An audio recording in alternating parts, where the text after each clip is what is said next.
Back to Ratna life style. ముందుగా ఈరోజు చింతపండు పులిహోర ఎలా చేయాలో చూద్దాం ఫ్రెండ్స్. దానికోసం ముందుగా రైస్ని వండేసుకుని మనం పక్కన పెట్టుకోవాలి. కొంచెం పొలుగ్గా వాచుకోవాలన్నమాట. కుక్కర్లో పెట్టుకున్నా పర్వాలేదు. వేడి మీదే ఒక అర టీ స్పూన్ పసుపు, ఒక 2 స్పూన్ల నూనె, 2 రెబ్బలు కరివేపాకు వేసుకుని ఉంచుకుంటే వేడి మీద బాగుంటుంది.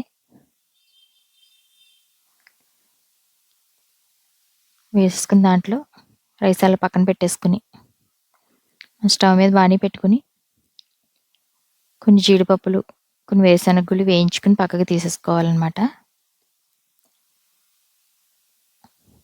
ఇలా దోరగా వేయించుకుని పక్కకు తీసుకోవాలి. దీంట్లో ఆయిల్ మనం 100 గ్రాములు వేసాం. పులిహోరలో ఒక ఆయిల్ ఎక్కువ ఉంటే టేస్ట్ బాగుంటుంది, బాగా వస్తుంది. ఇవన్నీ పక్కకు తీసేసుకుని దీంట్లోనే ఒక స్పూన్ పచ్చిశనగపప్పు, అర టీ స్పూన్ మినపప్పు, ఒక అర టీ స్పూన్ ఆవాలు వేసుకుని దోరగా వేయించుకోవాలి. మంటను మట్టుకు మీడియం ఫ్లేమ్లో పెట్టుకుని వేయించుకోవాలి ఫ్రెండ్స్. దీంట్లోనే ఒక 4 పచ్చిమిరపకాయల చీలికలు, ఒక 3 ఎండుమిర్చి ముక్కలు, ఇంకో 2 కరివేపాకు రెబ్బలు కూడా వేసుకుని దోరగా వేయించుకోవాలి. ఒక ఇంచు అల్లం ముక్క, చిన్న ఇంచు అల్లం ముక్క చితక్కొట్టుకుని కచ్చపచ్చగా వేసుకుంటే బాగుంటుంది టేస్ట్. అల్లం కూడా వేసేసుకుని ఇవన్నీ దోరగా వేగిన తర్వాత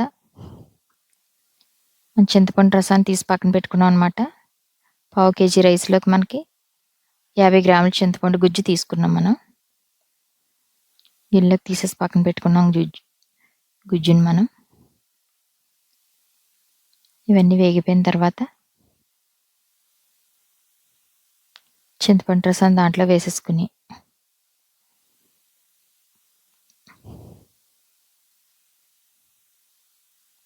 పోపులన్నీ వేగిపోయిన వాడు బాగానే చింతపండు రసం వేసుకున్నాం దీంట్లో.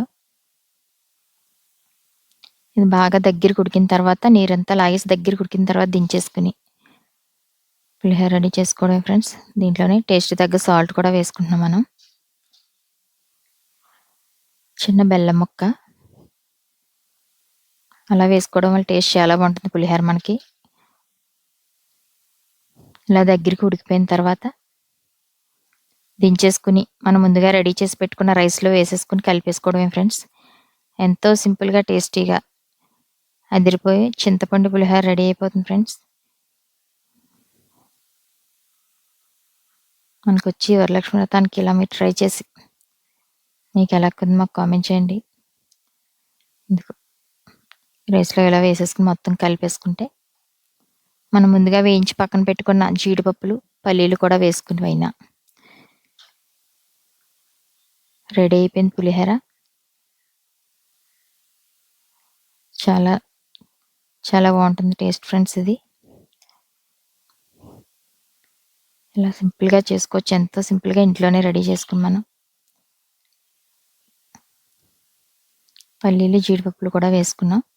ఒకసారి కలుపుకొని అమ్మవారికి నివేదన చేసుకోవడమే ఫ్రెండ్స్. మీరు కూడా ట్రై చేసి మీకు ఎలా కుదిరి మాకు కామెంట్ చేయండి. Thank you for watching. Please subscribe my channel. మన ఛానల్ ఇంకెవరైనా సబ్స్క్రైబ్ చేసుకోకపోతే చేసుకుని లైక్ చేసి మీ friends and family member share చేయండి friends. Thank you for watching. మరిన్ని వీడియోస్ కోసం మన ఛానల్ సబ్స్క్రైబ్ చేసుకోండి ఫ్రెండ్స్. ప్లీజ్ సపోర్ట్ చేయండి ఫ్రెండ్స్.